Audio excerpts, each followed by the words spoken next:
to a time of communion here this morning. This is how we choose to celebrate the sacrifice that Jesus made, that we were lost in darkness, that the night was holding on, that we were so wrapped in our sin and iniquity that we had no way out, but that our God counted each of us worthy enough to send his son and to come and to bleed and to die and to rescue us, to give us salvation, to give us redemption. How he came and he hung on a cross and communicated to us that he would never let us down. That no matter what came against us, he would prevail. And that each of us has this opportunity to become a son or a daughter of the living God. So if you're unfamiliar, what's going to happen is some trays are going to go up and down the aisle with a little wafer and a little cup of juice. Take one of each of those.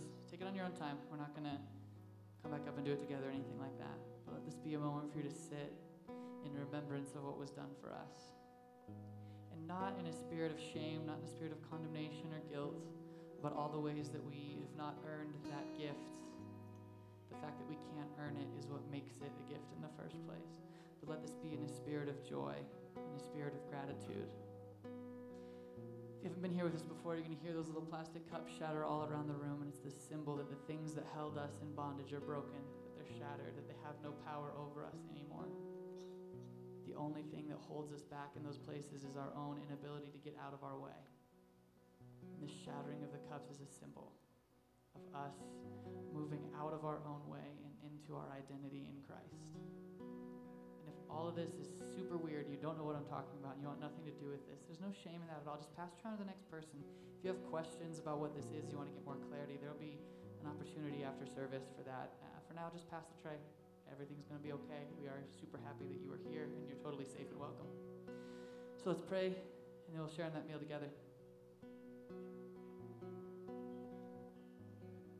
God, we thank you that you loved us enough to send your son to hang on a cross and make this statement that we are so deeply adored by you.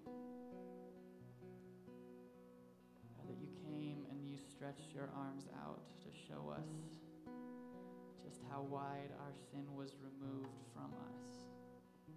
That there is nothing that we can do to separate ourselves from you, God.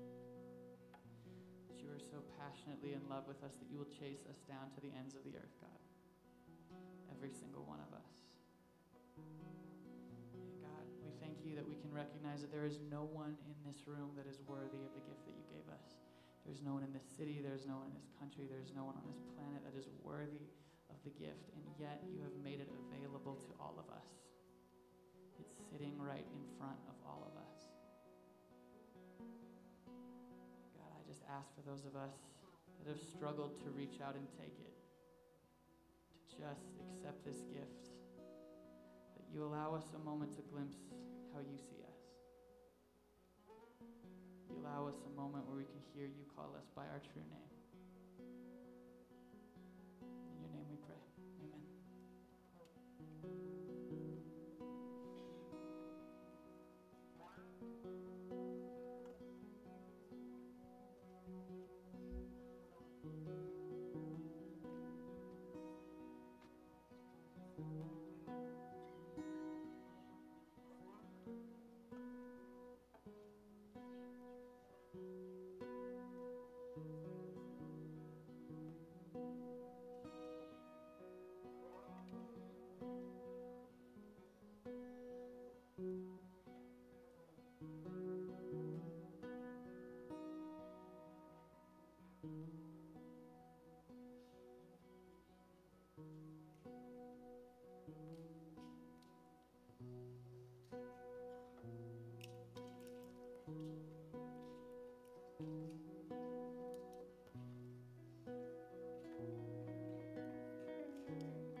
I want to get baptized because I believe that God just has a plan for everyone, and as we don't see it right now, or we may not see it right now, that I can walk with God and through God and help other people around me. So I want to get baptized to kind of show that I'm walking through this life blind, but I'm walking with God.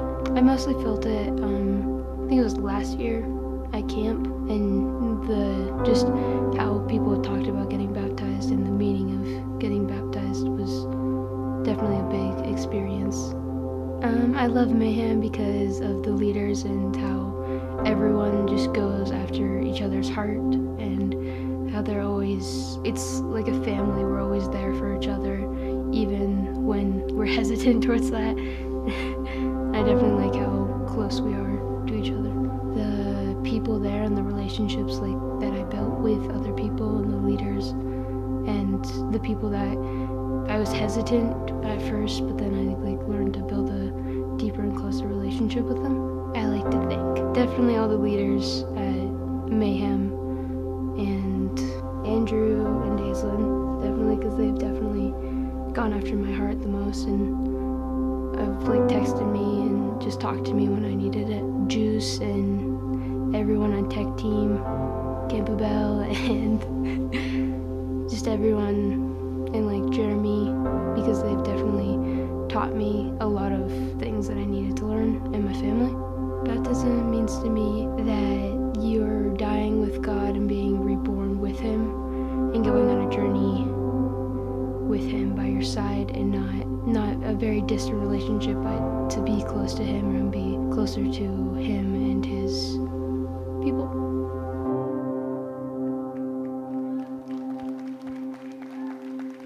That baptism happened last night, but we wanted to share her story with y'all.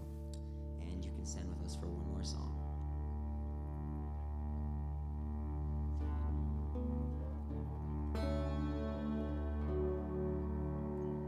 All this pain, I wonder if I'll ever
things.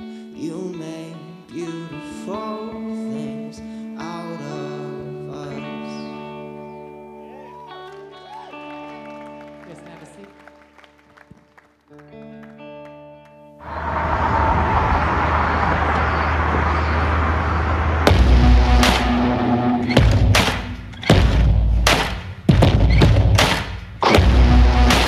I've been on a long road with the devil right beside me, rising with the morning sun. It's the hunger that drives me. Oh Lord, set my soul, take my pain and turn it into gold. 'Cause all I know is champion. I can take a beating now, rise again, running through the jungle until the end. I can live forever, I'll rise again, keep rising up. I'm champion. I can take a beating now, rise again, running through the jungle until the end. I like that. How about you? Yeah, that's good stuff. Hey, good morning to you. It's still morning. Good morning. Really? Come on, it's better than that. Good morning. There we go. Good to see you. Welcome to this crazy place we call DCC. So good to have you here. Pumped. You're always pumped people are here, but especially if you're brand new. If that's you, I want to start with this. Thanks for taking a chance on us. We know that walking in any church for the first time is weird, so thanks for doing that. You need to know all of your story is safe and welcome in this place regardless of how it reads, and you belong with us regardless of what you believe. Even if it doesn't line up with what we believe, you're in a place of people who are exactly like you. I promise you it's true. We've all made mistakes. Big, bad, ugly mistakes. We've hurt people. We've been hurt by people. We all have problems, issues, challenges, worries, stresses, concerns, baggage, burdens that we carried in here today. We all have parts of our lives and stories that we wish we could reach back, pull forward, and change, delete, erase, or do those things over. So if any of that sounds at all like you, let me just say this. Me too, me too, me too. You're going to hear that a lot if you hang out with us in this place. So special welcome to you if you're brand new. Special shout out to all of our online friends tuning in this morning too. It is good to have you with us, and we hope you want to come back and do this again with us real soon. So it's also a great time to be here for the first time today or this weekend because we're starting off this summer series called Rebels this weekend, and you're here from the very start of that, which is a good thing. I want to give us just a couple questions to think about as we jump into this journey together in this new series. If someone ever figures out that I ask a lot of questions that I never answer, I'm probably going to be in trouble, but I want to do that. Don't answer out loud. I just want you to think about this. What comes to mind when you think of the word rebel? All right, you got it? Maybe it's an image of the person sitting next to you. All right, so what is it? And here's the second question. Is that a positive or a negative thing? Now, here's the reason why I asked that second question, because in the church experience that I grew up in, very conservative, legalistic, small church experience, rebel was never seen as a positive thing. Being a rebel was never seen as a positive thing. Rebels were the people outside the walls of the church that we claimed we were trying to reach. So rebels were the people we were trying to reach. It never was a description of the people who were already sitting in the seats. And let me tell you something about that. You know what I think about that? I think that's a miss. I think that's a big mistake. I think it's a big mistake. So as I studied this weekend, getting us ready for this series, we need a definition to kind of work from in this series. So here's what I came up with. A rebel is someone who rises in opposition against something. Let's just go with that. Pretty simple. A rebel is someone who rises in opposition against something. So if that's the definition we're going to work from, I want to go back to the second question. Is that a positive or a negative thing? Is that a good or is that a bad thing? Now, it depends, doesn't it? The answer is, well, it really depends. It depends on who or what it is that we're rising up in opposition to. I mean, think about it. There is a difference between a rebellious prisoner in a concentration camp and the rebellious teenager that lives in your basement.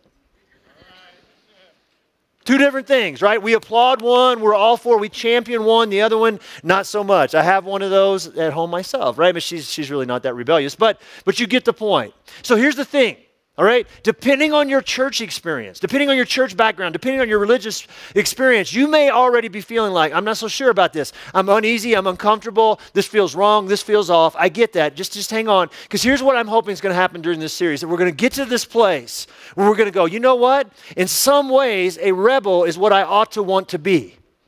In fact, I'm going to go one step further.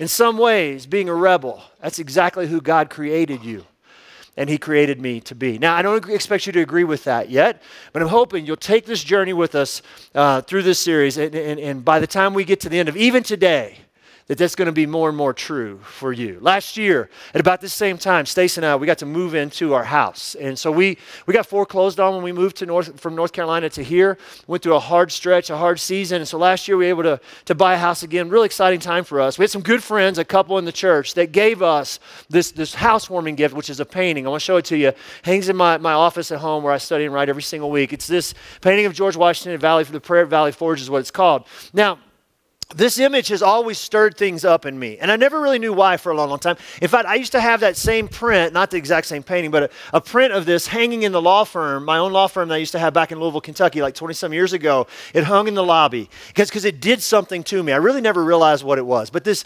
image of George Washington kneeling in the snow in the winter in Valley Forge, the woods of Valley Forge, the winter of 1777, and it's really all about the backstory. I mean, that image is significant to me, but it's really about the backstory. See, you want to talk about an against all odds story? Man, Revolutionary War, George Washington, the Continental Army. And there he is on his knees. I'd be on my knees too. The army he's leading, they're just a bunch of ragtag soldiers. They're barely trained. They're barely dressed. They're barely equipped. They're malnourished. They're starving to death. Right? They're undermanned. They're under-equipped. They're up against a formidable foe. And in that winter in 1777 in the woods of Valley Forge, 2,000 of the 12,000 troops that he had died of disease. Many of his troops, their enlistment ran out and they just walked home. And so here he is with this ragtag army and he's leading in this rebellion. And so he comes out of that winter and he leads this rebellion. They rebel against the British crown. And you know the end of the story. That's why we're sitting here today, right? The rebels win. The rebels win, and I love that kind of story. That kind of story inspires me. It fires me up, and there's something about that I just go, yes, I love reading stories, so I read a lot about George Washington.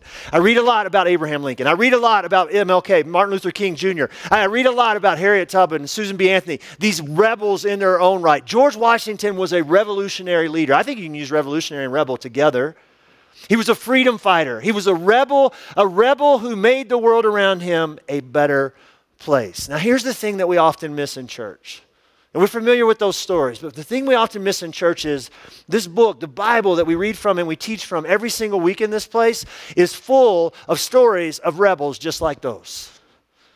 Rebel stories that can really, really help you and me. And that's why we're doing this series. See, there's things that we can learn from their lives and stories that are very helpful for us in our lives and stories today.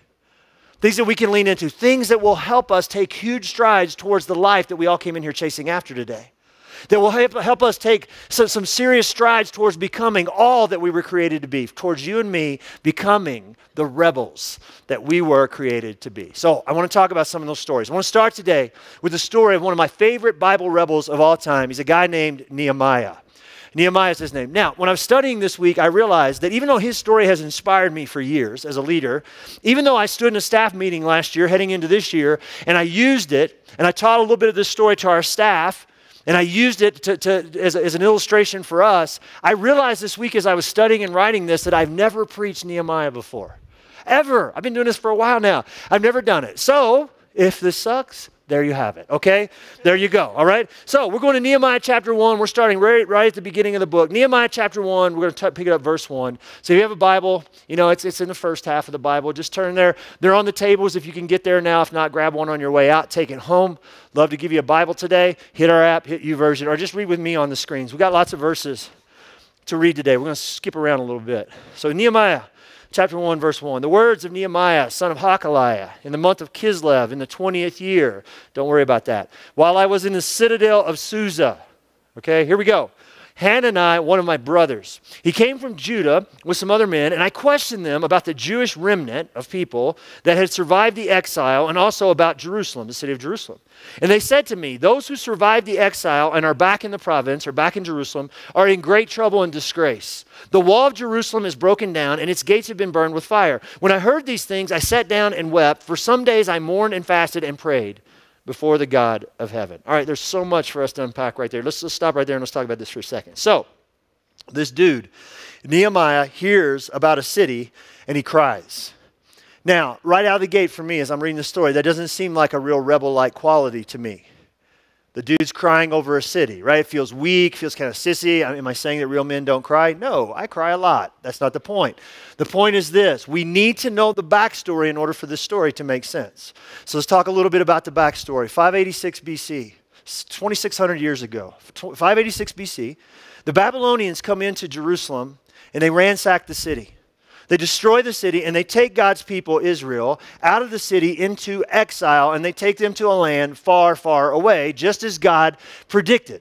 He said, this is what's going to happen. If you don't get your act together, I'm going to allow you to be exiled, and boom, there it is, there it happens. Let me throw a map up here on the screen so we can see this. I love these maps because it really helps you just kind of get the story. So I'm really hoping this comes alive for you. So here's a map. Pretty big area there. Here's Jerusalem right over here. So you got Sea of Galilee, Jordan River down to Dead Sea. Jerusalem's right over here by the Mediterranean Sea. Susa, this place where Nehemiah is all the way over here. Susa, and you're like, oh, I could drive that in 2 hours. No, you couldn't. All right, that's 1,100 miles. 1,100 miles. Just keep perspective here. That's the distance from Colorado Springs back to my hometown of Louisville, Kentucky. The difference is the trip was much better for the Israelites in that day because they didn't have to drive through Kansas. There you have it. If you're from Kansas, God bless you. All right, so there you have it. There's that. All right, so that's the distance here. So he's all the way over here, way off to the east, and he's worried about this city way over here, 1,100 miles to the west. Now let's throw another map up here, or just a diagram here of the city of Jerusalem. So here's what it was supposed to look like. So you got this wall going all around the city. This is the wall. Actually, this is smaller than it was even in Solomon's day, but smaller city, the wall around the city. There's these gates. This one's called the Dung Gate, which I think is pretty cool right there. But there's these gates along the way that lead you into the city. Now, this has been torn down. And when they say the great gates have been destroyed by fire, the gates were made out of wood. So they burned up the gates and they knocked the stones down, they knocked the walls down. 50 years after the exile, a lot of the Jewish people were allowed by the king to come back into Jerusalem. And when they did, they rebuilt the temple, which is right up here. This is the temple up here in the northern part of the city, okay? So they rebuilt the temple, but they left the rest of the city in ruins. That is what is breaking this guy Nehemiah's heart. That's the backstory, okay? And he decides, I don't like this. I'm going to do something about this. And so what does he do? He does what all good church people do. He fasts and he prays. So pause. Here's a question. If we were in Nehemiah's position, what would we do? Now, before you answer the question, let me give you some more of the story. Nehemiah is not only in Susa, 1,100 miles away. He's in the palace in Susa, 1,100 miles away. He's a right-hand guy, one of the chief officials for King Artaxerxes, the king of Persia. Every comfort and convenience that he could want in his life is right at his fingertips. Now, knowing that, let's go back to the question. If we were in Nehemiah's position, what would we do? Pray? Maybe. Nothing? I heard somebody say it. Probably. It's okay. We just need to admit that, right? And yet, he has every comfort and convenience at his fingertips. And he has this burden in his heart. He is burdened, right? He is burdened. It's breaking his heart. He's burdened for his people, the people of Israel, the Jewish nation. He's burdened for God's people, God's chosen people. He's burdened for God's plan and God's promise. God says, I'm going to bring you back, right? And he's burdened about the fact that that's not happening and Jerusalem is sitting in the state that it's in. And so you're like, okay, so great. Good for Nehemiah. So what? What does that have to do with us this weekend? That's a great question. And so here we go. 3 questions that I want you to ask yourself this weekend that I want us to work through in the context of our own lives and stories as we're walking through Nehemiah's story today. And the first one is this. How large is the story I'm living in? How large is the story that you're living in as you sit here today? As you think about yours, I want to tell you a little bit about mine. I've spent the vast majority of my adult life living in a very small story that revolved totally and completely around me. Now, I'm not proud of that. I actually hate that, but it's just true. I need to admit it. It's true. It's one of the things, when we talk about things in your life you wish you could go back and grab and bring forward and change, this is one of many for me. Unfortunately, I have a lot of those in my life and story. And so I just want to go ahead and admit this to you. Maybe this will help you feel a little bit better about yourself. Okay? When I think about my life during that period of time in my life, I spent about 15 years of my adult life, for 15 or so years of my adult life, sitting in the seat that you're sitting in. I haven't been a pastor my whole life. I practiced law for 10 years. I was a trial attorney for 10 years. So I've sat in your seat as a church attender. I just want to go ahead and admit this to you. As I think about that time period of my life, Here's what it looked like. I don't know that there's ever been a person who claimed to follow Jesus, who'd been in church their entire life, who was more selfish and small story than I was. Because here's the thing. I didn't think twice about God's kingdom. I didn't think twice at all. I sat in church every single week. I didn't think at all about God's kingdom, larger story, what he was trying to do. You want to know why? I was too busy trying to build my own. I was too busy trying to build my own. So I sat in a great church week after week after week back in Louisville, Kentucky, under the great leadership of a guy named Bob Russell, one of the greatest leaders and pastors I've ever met in my life. And I sat in that church week after week after week. More often than not, I'm sitting right there. And guess what? I had no interest in getting connected with the people around me. Christians are freaking weird. I had no interest in serving anywhere in the church. Ain't nobody got time for that. My money? Are you freaking kidding me? I'm trying to build an empire. I can't give you any of my money. Invite my friends? Ha! I invite them to the bar, not church, right? That's just weird. Leadership. I have leadership gifting. Offer that church. No way. I just can't do that. See, here's what I did. I looked around every single week. I said, looks like they got this place under control. It's good, right? They got it going on. They hand me a donut. They watch my kids. I hear some songs. It's all good, right? Here's what I did. Conclusion, I'm not really needed there. Now, that's what I try to convince myself. But when I look back on that period of my life, here's what I see. The truth is, I was just living in a really small story. A story that revolved around me. If you think about Nehemiah in this moment, come on, let's admit it. You have to admit it would have been so easy for him to stay tucked into the comfort and convenience of the palace 1,100 miles away, but he didn't. And there's something significant for us in that. See, when you read through the stories in the Bible of all these rebels, these heroes that God raises up, and they're common, ordinary people like us. They felt disqualified just like us. They had jacked up stories just like we do. So we can't diminish ourselves or just dismiss ourselves because of that. When you read about their stories, though, there's a common trait that you see time and time again. You want to know what it is? It's a growing dissatisfaction with the status quo. And you understand this in your own life and story. I promise you do. Just think about it. You're tired of being poor. I'm tired of being broke all the time. What do? Oh, well, no. Right? You take a second job or you look for a second job. You go back to school. You get a better degree so you can get a better job, right? It's like, look, I'm dissatisfied with the status quo being poor in my life. What do? My dissatisfaction leads to action and I begin to do something to try to change that. Or you wake up and you look in the mirror and you're like, man, I'm picking up weight. Right? Or you walk up the stairs, I'm out of breath. It's like, I got to get back to the gym, or I got to get into the gym, right? And so what do? It's like, I'm not satisfied with this situation, so my dissatisfaction leads to action, and I begin to change some things up in our lives. We have no problem at all with this in our own personal lives and stories. Every single one of us in the room is doing this in our own small stories. But in the larger story that God's telling, come on, let's be honest with ourselves. For most of us, not so much. Not so much. How large is the story that I'm living in? It's an important question. About a month after I moved to Colorado Springs, this is 10 years ago, almost. It'll be 10 years in August.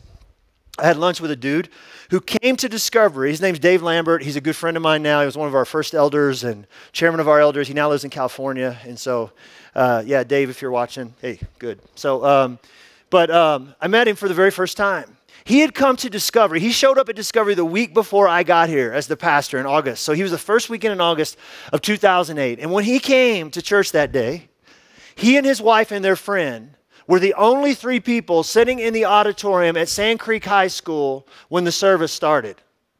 An auditorium that seats 450 people. Now that just sucks, right? Good times, good memories. No.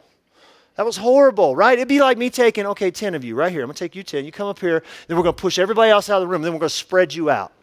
I mean, that's how it felt. That's how it felt to him. And so he wanted to have lunch with me. And so we sit down for lunch, Olive Garden Academy. He's like, hey, dude, so this church is kind of struggling, huh? You think? You a rocket scientist or what, man? I mean, he's like, no. He goes, hey, I got a question for you, Greg. He goes, why does Colorado Springs need another church? He said, got 400 churches in this city. Why does Colorado Springs need district? Why does Colorado Springs need another church? I said, Dave, that's a great question. And the honest answer is Colorado Springs doesn't need another church. But I'm telling you, man, it needs one like the one that God's given me a vision for. I said, it needs a church that really embraces this ransomed heart message. It needs a church that helps people understand the significance of their stories, not just the things they've done, the things that have been done to them. Yeah, it needs that. It needs a church that leads with love instead of judgment. It needs a church where you don't have to become like us to belong with us. It needs a church that's a messy place of rescue, full of broken, messy, wounded, hurting people who are willing to roll up their sleeves and help rescue other broken, wounded, messy, and hurting people. That's what it needs. I just kind of laid out this vision for what Discovery ultimately becomes. You know, I didn't really know what I was talking about, but yay, I did it, right? And so I said that. Now listen to me. That doesn't make us better. So don't say that, right? It's never made us better, but I'm telling you, it certainly makes us different. And so when I think about that, what I understand, I was thinking about this place this week. What God's done, God has built this place on this holy dissatisfaction with the status quo of what church has become. And here's the thing I want you to know. So when you talk about stepping into this larger story, right, this dissatisfaction thing should be stirring up in us, but here's what you need to know. Church is not the only place to do this. It's not the only box that you can check that God's like, I'm good with that. I serve in my church. Yay. There's all kinds of ways that you can be the rebel for good that God created you to be. I have friends who've decided I'm going to rebel against the status quo when it comes to human trafficking. I mean, Matt and Laura Parker, they started Exodus Road. I have other friends who volunteer, right? They're like, no, not on my watch. I'm dissatisfied. The world's become kind of numb and complacent to the fact that there are more slaves in the world today than there have ever been before. Most of them, they're not by choice. A lot of them are kids. A lot of it's sex slavery. It's ugly. But they're like, no. Hold on, time out. Not on my watch. I'm dissatisfied with the status quo. So my dissatisfaction is going to lead to action. I'm stepping into the larger story. I have other friends. They're looking at the plight of the working poor in our city. I'm not talking about the homeless. We help them too through our partnership with Springs Rescue. I'm talking about the working poor. Families who are trying to make it. They don't make much money. They're really, really struggling. This is a big problem here. And they say, you know what? No, I'm not satisfied with that. So my dissatisfaction is going to lead to action. I'm stepping into the larger story. They're volunteering with Crossfire, our partner, to provide food and clothing and supplies for the working poor, for families in need in our city. I got other friends who are drawing a line in the sand. They're saying, no. I'm tired of the problems and the challenges and the hopelessness that I'm seeing foster kids and foster families in our city face. Another growing problem right here in our own backyard of Colorado Springs. No, my dissatisfaction is going to lead to action, and I'm stepping into the larger story. And so they're partnering with Fostering Hope and other agencies, and they're making a big difference in the lives of foster families and foster kids. I mean, this is what it's all about. So here it is. My dissatisfaction leads to action, and I step into the larger story. Now, here's my question. What does that look like in your life and story as you sit here today? There are opportunities in front of every single one of us to do this, to step into becoming the rebels for good that we were created to be. Here's the point. It is so easy for you and me to look around in the world around us and go, yeah, something could be done. Something should be done. Something must be done. Here's the game changer. I must do something. You owe it to yourself. You owe it to yourself to ask this question. How large is the story that I'm really living in? Well, let's keep going. Nehemiah. So, he prays and he fasts like all good church people do. But he actually does something more than that. As he prays for courage. Why? Because he wants to go talk to the king. So he goes to talk to Artaxerxes, his boss, king of Persia. He says, hey, Mr. King, I'd like to go back home, rebuild the wall. I know it's a long trip. And by the way, I need your money. I need your protection. I need your provisions. I need your camels. All this stuff, if you don't mind. King says, boom, here you go, because God's in it. He packs up all his stuff, and he takes this 1,100-mile journey back to Jerusalem. So, whoop, heads off, right? Heads off, and here we go. And he gets there, and the city is worse than he thought it was going to be. And he loses his heart all over again. Breaks his heart. He cries again. But you know what else he does? He starts to recruit people, and he empowers people, and they start to rebuild the wall. And so when you get to chapter 3, it's like this person did this, and this person's doing this person's doing this. It's kind of boring, but it's the Bible, so it's important, but we're going to skip it. All right, so there you have it. All right, so we get to chapter 4, though. By the time you get to the beginning of chapter 4, all right, they're starting to rebuild the wall, and it tells us that the wall has been rebuilt to about half of its original height. So far, so good. And then, Houston, we have a problem, all right? So chapter 4, verse 7. Let's pick it up there. When Sanballat, Tobiah, the Arabs, the Ammonites, and the people of Ashdod heard that the repairs to Jerusalem's wall had gone ahead and that the gaps were being closed, oh no, they were very angry. And they all plotted together to come and fight against Jerusalem and stir up trouble against it. But we, the Israelites, prayed to our God and posted a guard day and night to meet this threat. Meanwhile, the people in Judah, this is the area around Jerusalem, right, said, hey, the strength of the laborers is giving out. We're getting weak, and there's so much rubble that we cannot rebuild the wall. Excuses, excuses. Also, our enemies said, before they know it or they see us, we'll be right there among them, and we will kill them, and we'll put an end to the work. Then the Jews who lived near them came and told us 10 times over, wherever you turn, they will attack us. And so all of a sudden, they start rebuilding this wall. Things aren't going as smoothly as Nehemiah had hoped that they would. Opposition arises from leaders of certain people groups in that area. See, what happened was when the Jews got sucked out, the nation of Israel gets sucked out of the land, everybody around them just kind of moves in and takes over. And now they've come back and they expect to rebuild this city and take it back. Oh, no, no. So we're going to do everything that we can to stall that out or to kill that rebuilding effort altogether. That's where we are in the story. Now let's pause here. I want to ask a second question.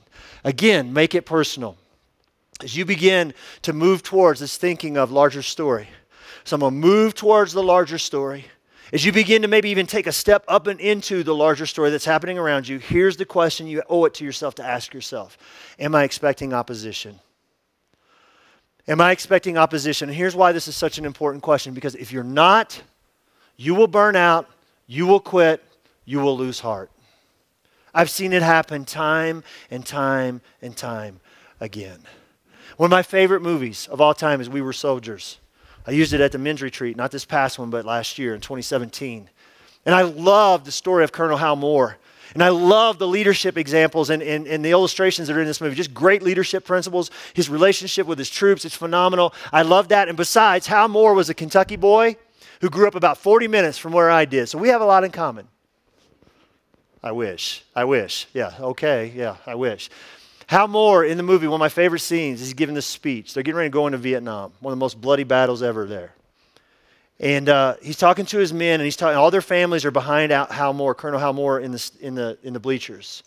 And he has this line. He says, "We are going into battle against a very tough and determined enemy." And when you watch the movie We Were Soldiers, that is so, so true. They fought, those Vietnamese, they fought hard. I mean, it was brutal.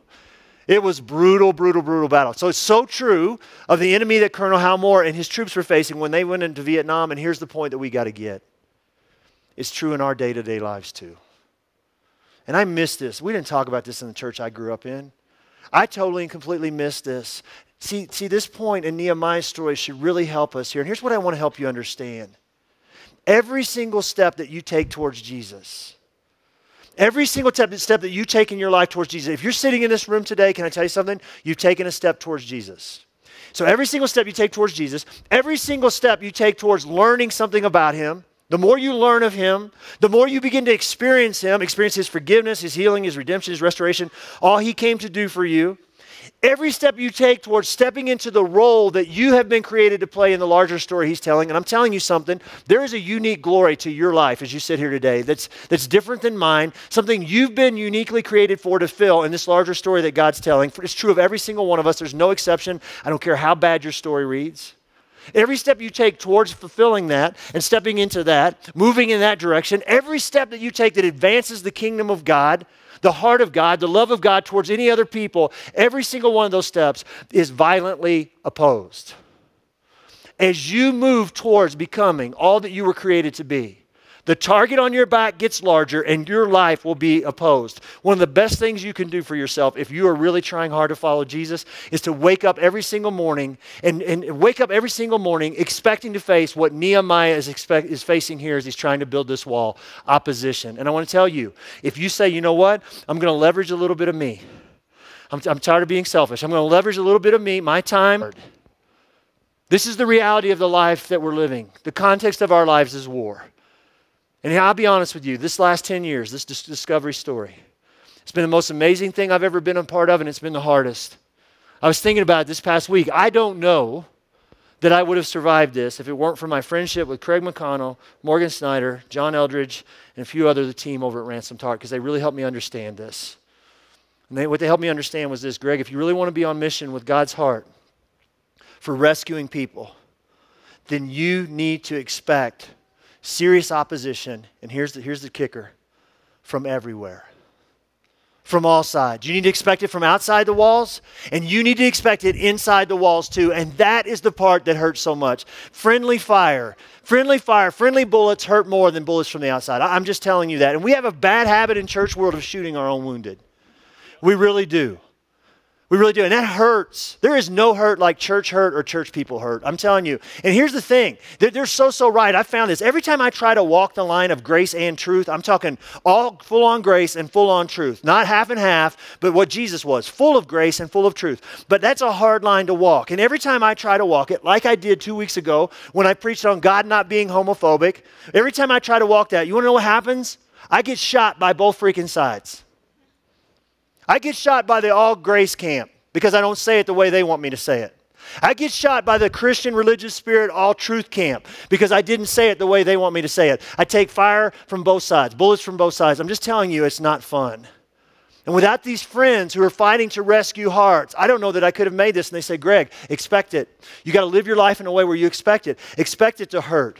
Expect it to cost you much. Expect it to keep you awake at night. Expect it to depress you and discourage you at times. Expect it to be all of that because it is a non-negotiable part of really living life in this larger story. It is a non-negotiable part of being the rebel that God created you to be. In his book, Screwtape Letters, C.S. Lewis, I love C.S. Lewis. He can be kind of heady and it's like, woo, what did you just say? I have to read it over again. But he's written some brilliant stuff. Screwtape Letters, I love this book. It's kind of a conversation between demons. And so they're just kind of talking through their strategy. So Screwtape, he's kind of a senior demon. He's got lots of experience. He's coaching up some younger demons. One of them happens to be his nephew, Wormwood. And he has this conversation. I didn't pull the book off the shelf to get you the quote, but I'm going to paraphrase it. It goes something like this. Hey, Wormwood, come here. I'm going to tell you something. You see those comfortable, complacent Christians that are sitting in churches everywhere every single week? And Wormwood's like, yeah, leave them alone. Well, why? Because they're no real threat to us. Can I ask you a question? Are you a threat to the enemy? Now, I don't ask you that question to burden you or guilt you or shame you. I ask you that question because here's the deal. If any of us are ever going to find the life we're looking for, the only way that we will ever find it if we're living our lives in such a way that we're able to answer yes to that question. Nehemiah could have chosen not to be a threat, couldn't he have? And to sit in the palace 1,100 miles in Susa, 1,100 miles away. See, everything changed in Nehemiah's life and story when he said, no. I'm stepping into a larger story. When he chose, I'm going to be a rebel. I'm going to rebel against the status quo. When he chose to be a threat, everything changed in his life when he did that. And I'm telling you, everything will change in our lives too, and opposition will come. But when it comes, we don't have to lose heart because with it comes this: purpose, meaning, and significance like you've never experienced in your life before. Why? Because greater is he who's in us than he is in the world. Right? But you got to expect opposition, and Nehemiah gets it here. So let's go back to the story. Opposition comes. What do they do? This is going to be helpful for us too. So let's finish this up, verse 16. From that day on, strategy changes. Half of my men did the work, while the other half were equipped with spears and shields and bows and armor. The officers posted themselves behind all the people of Judah who were building the wall. Those who carried materials did their work with one hand and had a weapon in the other. Hang on to that. And each of the builders wore his sword at his side as he worked. So as we continued with the work, with half the men holding spears from the first light of dawn till the stars came out, till night. At that time I also said to the people, have every man and his helper stay inside the city of Jerusalem at night, so they can serve as guards by night and then work by the day. Neither I nor my brothers nor my men nor the guards with me took off our clothes. Each had his weapon, even when he went to get a drink of water. Now, we're not going to finish the story today. I want you to read it for yourself this week, but I'm going to spoil it. Spoiler alert. The rebels win. And the wall gets rebuilt in a remarkable period of time. So the question becomes, how did they do it? How did God's mission here, his kingdom, move forward? How did his people move forward? How did the work get done? And we just read it. Here it is. Every person had a shovel in one hand and a sword in the other.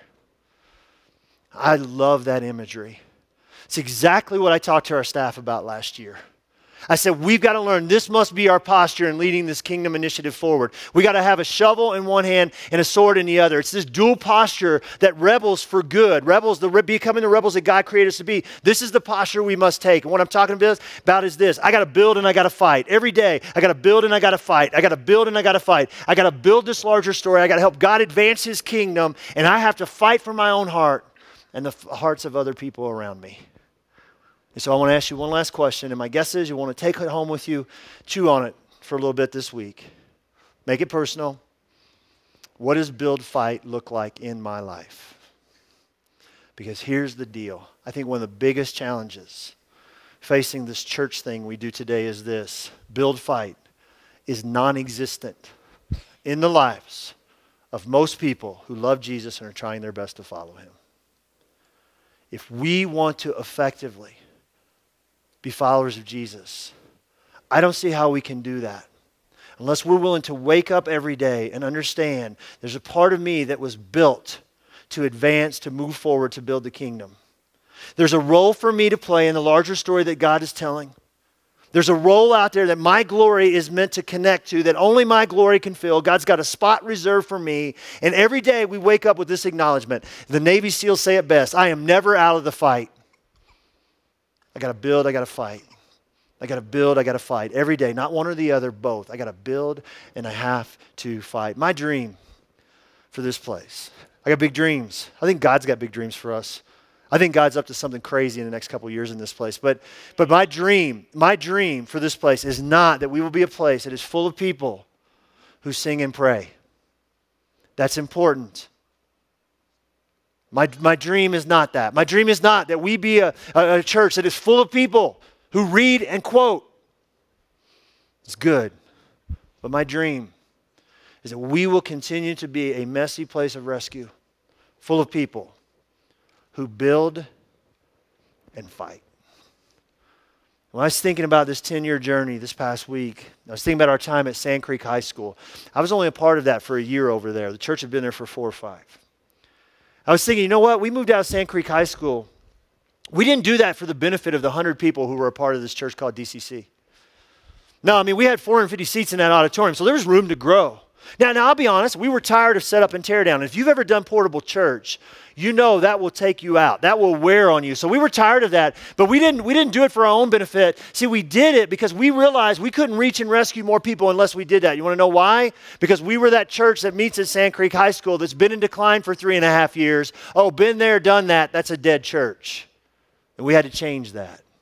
So you know what we did? The 100 or so people that were a part of this story then, 25, 30, 35 times as many people are part of it now. But the 100 or so people, you know what they did? They took ownership. And they took responsibility for a small section of the wall. And they said, I can't do it all, but I can do this. And they took responsibility. And they served. And they sacrificed. And we took on 4 times the rent payment for that old space, Pump It Up space, Barnes and Powers, than we were paying at the high school, and we couldn't even afford that. And they took ownership in this story, in this larger story that they believed God was telling. And you know what happened? God began to fill the place up. And 5 years later, we look up, and we're doing 4 services on Sunday morning. We're packing the place out. The fire marshal would have shut us down on any given week. And then God leads us here. And this old grocery store sitting here, been empty for 7 or 8 years. And it's a God story. I don't have time to get into it. We're able to buy this building, the 10 acres we sit on here. It's just, and here we are 4 years later. It's incredible. Yeah, you can clap for that. And here's the thing. On any given weekend heading into the summer, you count the people that are here on a weekend, about 3 times as many people that sat in this place 4 years ago when we first moved in. That's incredible. But here's what's happened at the exact same time. The percentage of owners and builders has decreased. It's a place on the weekend that's pretty full of people with not near enough people on mission with us. I just want to tell you, we need more people taking responsibility for a small section of the wall. We need more people who are willing to build and fight. We need more people who are willing to take some ownership beside us. We need you. We need you. God's trying to do great things through us, but we need more people who are taking ownership. Ownership is different. You know that. If you've rent and you've owned, you know it's different, right? Ownership is different. People don't invest much in rentals. They don't. That's true, but so is this. Renters don't typically walk away with much either. Could this be a part of what's going on in our lives and stories? You were created to be an owner. We were created to be owners. We were created to have an ownership in a larger story. We were created to be rebels. Do you know that? You were created to be a rebel. We were created to rebel against status quo in the church. We were created to rebel against religion. We were created to rebel against the religious spirit. We were created to push pause. We were created to rebel against complacency and this thought process that goes like this: somebody else should, can, and will do it. There are seasons in all of our life, and maybe this is your season as you sit here today, where we are just wiped out. Life has us by the throat, and it's about to choke us out. You carry a burden in here today, it's going to crush you. It's just like, I don't know how I'm going to do this. This is my last hope, right? I mean, the burden of life on you is so heavy as you sit here today. There's people sitting in this place week after week after week, and that is their deal, and we've become that place for people, and what they need more than anything else is some time and a safe place to take, receive, and heal. And we are that place for a lot of people, and I love that, and I don't want to change that. So if you're sitting here today and that's the seat you sit in, I want to tell you this: take as much time as you need. We're glad you're here. But the trick for every single one of us is not to allow that space to become a permanent position in our lives. We can't allow that to happen. So whether it's here or not, if you don't like me, you don't like this place, you're like, nah, I don't feel good about that. Listen, do yourself a favor. I want to challenge you. You find somewhere else that lines up with the heart of God, and you live your life like you see Nehemiah living his life here. Because if we really want to find this life that we came in here looking for today, we must step up and into becoming the rebels for good that God created us to be. And what does that look like? It means we're going to step into a larger story. We're going to expect opposition all along the way, and we are going to make build and fight a part of our lives every single day. God created us to be rebels, and those three things are a big part. Move us way down the field and becoming the rebels that God created every single one of us to be. Let me pray for us. Jesus, I ask for two things for every heart in this room before we walk out of here today. Just two things. Would you give us eyes to see? Eyes to see ourselves as you see us. When we look in the mirror, there's all kinds of voices. There's reminders of the things we've done. There's reminders of the things that have been done to us. There's reminders of all of our shortcomings, all the disqualifications, the things that should disqualify us. Would you help us to see ourselves, first of all, as you see us? And then would you help us to see this role that you have for us to play? And maybe that's too big and too broad. Would you help us to see the next step towards this life to the fullest you came to bring us, towards this incredible, unique role you've created for us in this incredible story you're telling? Jesus, so give us eyes to see ourselves as you see us. Help us to fight against the things that are trying to disqualify us or to convince us that we don't have time or we really have nothing to offer. And then just give us eyes to see what's a next step towards this life to the fullest that you came to bring every single person sitting in this room, regardless of how our stories read. We just ask for that, Jesus. In your name, amen. Hey, thanks for being here this weekend. Real quick, you want to learn about getting connected here or serving here or getting on mission with us is what we call it. Go out the doors, turn left, room called the garage. They can answer all your questions too, like mission partners, all that stuff. Oh, there's a lot of brilliant people in there. If you want prayer, okay, on the screens to my right and my left, right after I say see you next week, there'll be people down here to talk with you, pray with you, and help you out. If you believe in what God's doing in this place, you want to get on mission with us financially, we try not to pressure or push people or pass anything. Here's why. We want the weekend to be all about what we want for you and not about what we want to take from you. So we just hang boxes on the wall by the doors, or you can hit our app or our website if you choose to do it electronically. Hey, I hope you have a great rest of your day this Sunday. I hope you have a great week, and I hope you come back to see me as I take on Rebels Part 2 next week. I'll be out by the fireplace if you want to talk to me. Have a great week.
Sway.